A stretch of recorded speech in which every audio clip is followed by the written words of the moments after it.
Salut, c'est Mickaël, j'espère que vous allez bien car aujourd'hui on va voir une question hyper importante car il y a plus en plus de propriétaires qui décident de mettre à la vente leurs biens grâce à un agent immobilier.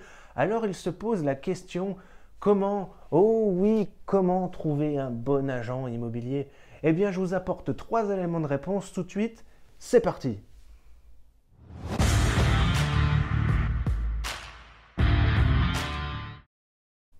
Le premier conseil, c'est de vérifier la notoriété de l'agence immobilière ou de l'agent immobilier.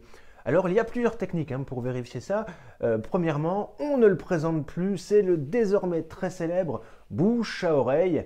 Alors, il faut se méfier avec le bouche à oreille parce que des fois, il y a certaines expériences malheureuses qui ne sont pas dues à l'agent immobilier et d'autres expériences très heureuses qui ne sont pas dues à l'agent immobilier. Donc, c'est important de vérifier ses sources et de vérifier si les expériences vécues sont bien la cause de l'agent immobilier.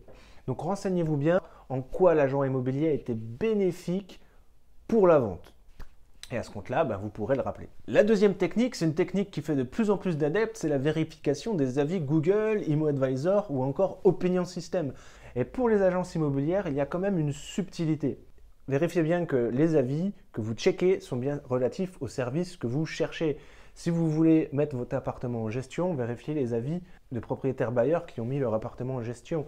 Si vous voulez mettre en vente votre bien, vérifiez les avis des propriétaires qui ont vendu grâce à l'agence. Vous pourrez ainsi vérifier la notoriété de l'agence et de chacun des négociateurs. Vous pourrez aisément faire votre choix. La deuxième chose à vérifier, c'est bien sûr le professionnalisme de l'agent immobilier. Pour vérifier le professionnalisme de l'agent immobilier lors de l'estimation, il y a plusieurs techniques.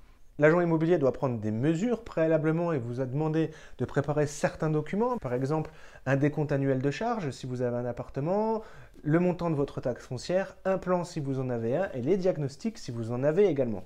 Et dernièrement, le prix doit être justifié. Il doit être justifié avec des références à l'appui.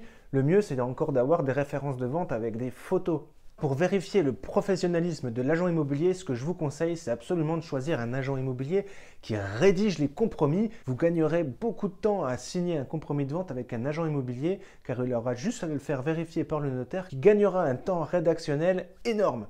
Vous pourrez donc signer beaucoup plus vite votre achat ou votre vente si l'agent immobilier rédige le compromis. Donc, autant choisir un agent immobilier qui rédige les compromis. Le dernier conseil hyper important, la publicité qui sera faite autour de votre bien.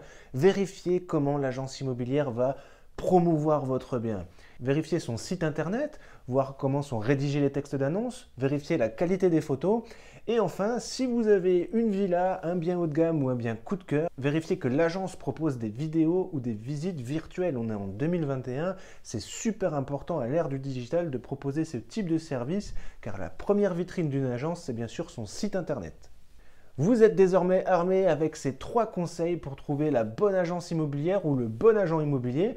Vous pouvez me contacter si vous avez des questions, Mickaël vous estime. Et d'ici là, je vous souhaite une très belle journée, à très bientôt, ciao!